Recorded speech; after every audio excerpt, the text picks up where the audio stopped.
বিশ্বকাপের আগেই সুখবর পেতে যাচ্ছেন জুলিয়ান আলভারেস। আগামী মৌসুমে নিজের পছন্দের ক্লাবে যোগ দিতে পারেন আর্জেন্টাইন এই ফরওয়ার্ড। তবে আলবিসেলেস্তেদের হয়ে বিশ্বকাপ জেতা এই তারকাকে দলে ফেরাতে অবশ্য হাজার কোটি টাকা খরচ করতে হবে স্প্যানিশ জায়ান্টদের। যদিও বিশাল এই অর্থমূল্য দিয়ে হলেও আর্জেন্টাইন স্পাইডারম্যান খ্যাত এই ফুটবলারকে দলে ফেরাতে আগ্রহী খোদ ক্লাব সভাপতি। হাজার কোটি টাকায় আলভারেজের দল বদলের বাকি খবর জানবো প্রতিবেদনে।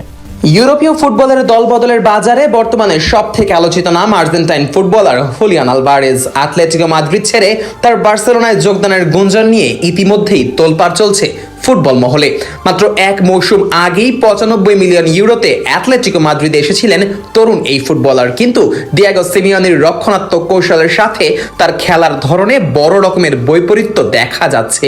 বিশেষ করে লা লিগায় টানা 13 ম্যাচে গোলহীন থাকা এবং মাঠে নিজের চিরচেনা ছন্দ খুঁজে না পাওয়া ইঙ্গিত দিচ্ছে যে আলভারেজ হয়তো অ্যাটলেটিকোতে নিজের ক্যারিয়ারের ভবিষ্যৎ দেখছেন না।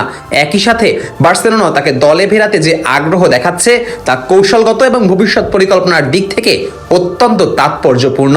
বার্সেলোনার জন্য আলভারেজকে প্রয়োজন হওয়ার প্রধান কারণ হলো রবার্ট লেভানডস্কির ক্যারিয়ারের পরন্ত বেলা। পোলিশ এই স্ট্রাইকার গোল করার ক্ষমতায় এখনো অনন্য হলেও বয়সের ভারে তার গতি ও প্রেসিং করার ক্ষমতা আগের চেয়ে অনেকটাই কমেছে। বার্সার বর্তমান কোচিং দর্শনে যে ধরনের হাই ইন্টেন্সিটি ফুটবল খেলা হয় তাতে একজন গতিশীল এবং ক্লান্তিহীন স্ট্রাইকার দলটির জন্য অপরিহার্য হয়ে পড়েছে।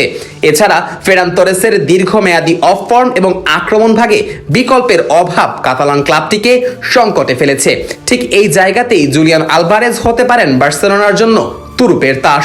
আলভারেজের খেলার ধরন বিশ্লেষণ করলে দেখা যায় যে তিনি কেবলই একজন প্রথাগত নাম্বার 9 নন, বরং মাঠে তার বিচরণ অত্যন্ত বৈচিত্র্যময়, যার কারণে তাকে লা আরানিয়া বা মাক্রোসা বলা হয়ে থাকে।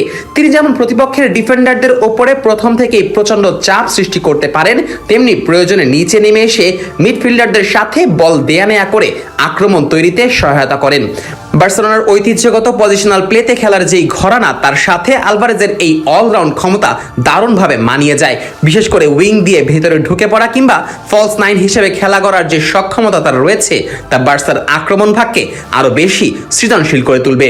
টিওয়াইসি স্পোর্টসের প্রতিবেদন অনুযায়ী 70 মিলিয়ন ইউরোতে এই দলবদল সম্পন্ন হলে তা আলভারেজের নিজের ক্যারিয়ারের জন্য এক নতুন দিগন্ত উন্মোচন করবে। কেননা অ্যাটলেটিকো মাদ্রিদের কাউন্টার অ্যাটাকিং ফুটবলে আলভারেজকে অনেক সময় বলের জন্য দীর্ঘক্ষণ অপেক্ষা করতে হয়, যা তার সহজাত আক্রমণাত্মক মেজাজকে ব্যাহত করে। অন্যদিকে বার্সেলোনা আক্রমণাত্মক ফুটবল খেলে এবং অধিকাংশ সময় বল প্রতিপক্ষের ডি বক্সের আশেপাশে রাখে, যা আলভারেজের মতো ফিনিশারের জন্য আদর্শ পরিবেশ। এছাড়া বার্সায় গেলে তিনি পেদ্রি বা গাভির মতো প্রতিভাবান মিডফিল্ডারদের কাছ থেকে নিয়মিত পাসের যোগান পাবেন, যা তার গোল করার হারকে কয়েক গুণ বাড়িয়ে দেবে। যদিও আলভারেজকে দলে ফেরাবার পথে বার্সার জন্য 1:1 নিয়মের আর্থিক জটিলতা একটি বড় বাধা, তবুও তারা আলভারেজকে তাদের দীর্ঘমেয়াদী প্রজেক্টের প্রাণভোমরা হিসেবে দেখছে। ইতিমধ্যেই আর্জেন্টিনা জাতীয় দলে লিওনেল মেসির যোগ্য সতীর্থ হিসেবে আলভারেজ নিজেকে বিশ্ব মঞ্চে প্রমাণ করেছেন।